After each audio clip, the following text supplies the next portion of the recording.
Coucou à tous et à toutes, on se retrouve aujourd'hui pour parler éducation, école notamment de Marco et Léo. C'est une question qui revient très souvent suite à notre départ d'Irlande en novembre 2023. Donc pour ceux qui le savent, nous sommes maintenant en Argentine depuis novembre. Et voilà, côté scolaire, on devait rester sur le système irlandais. Donc on est parti avec les livres, on avait le support de l'école. Et il s'est avéré qu'après 3 mois, on a reçu un courrier nous indiquant qu'ils ne pouvaient plus suivre Léo et Marco. Enfin, c'est surtout Léo, parce que Marco n'a que 4 ans, donc il n'était pas vraiment à l'école. Mais Marco, 8 ans, 9 ans, il était effectivement, il suivait le cursus irlandais. Donc on s'est retrouvés en février à se dire qu'est-ce qu'on fait maintenant? Est-ce qu'on met les enfants à l'école? Est-ce qu'on fait l'école à la maison 100%? Comment on fait? Donc en Argentine ici, vu que les garçons sont argentins, ils ont le passeport, eh bien on avait la possibilité de faire l'école à la maison et les faire tester à la fin de l'année pour voir s'ils avaient effectivement le niveau de l'année qui leur correspondait.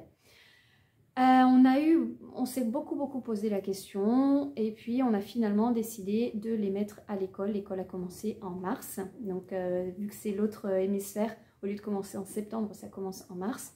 Et on a décidé de les mettre dans cette école-là. Pourquoi? Parce que c'est l'école dans laquelle sont allées toute la famille de Gustavo. Donc c'est un petit peu une école familiale, on va dire. Les directeurs connaissent la famille de Gustavo. Il y a une très bonne entente. On avait confiance. Les garçons parlent espagnol dans tous les cas, donc ça n'a pas posé vraiment de problème. Et ce qui était très bien, c'est que Léo avait un petit peu des difficultés sur l'écriture.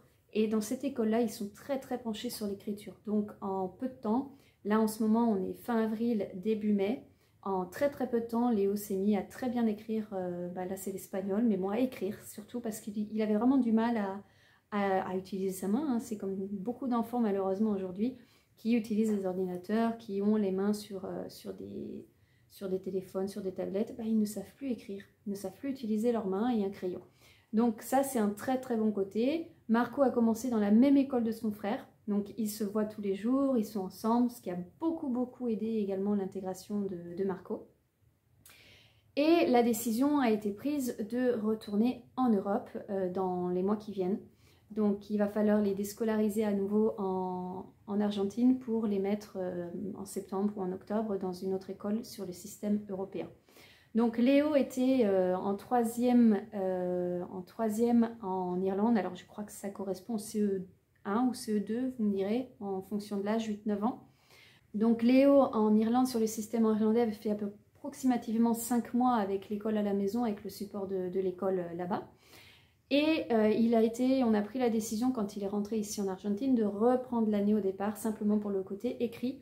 Parce que quand il passait à l'année supérieure, il ne se posait plus du tout sur le côté écrit, il fallait vraiment y aller à fond. Donc Léo, on avait peur qu'il n'arrive pas à suivre.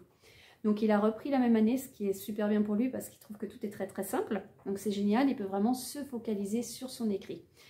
Et du coup, il faudra voir quand on se rapprochera du système européen, est-ce qu'il va reprendre son année, donc il perdra une année seulement, ou est-ce qu'on va le passer à l'année supérieure? Donc ça dépend vraiment du curriculum de l'école, ça dépend du niveau du pays dans lequel on va aller s'installer et de ce que l'école attend vraiment des élèves.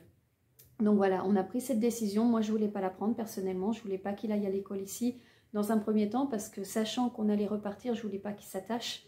Mais ça a été une très bonne décision au final parce que c'est vrai que ça donnait un petit peu d'air frais pour eux et pour nous. Donc ils ont trouvé des petits copains, ils ont pu jouer, il y a beaucoup d'interactions au niveau culturel, donc ça c'est très intéressant.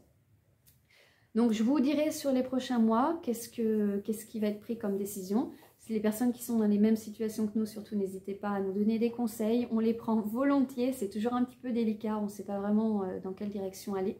Si vous avez des questions à nous poser, n'hésitez pas à les poser sous la vidéo. On y répondra avec grand plaisir. Si vous avez apprécié cette vidéo, n'hésitez pas à mettre un petit pouce bleu vers le haut. Ciao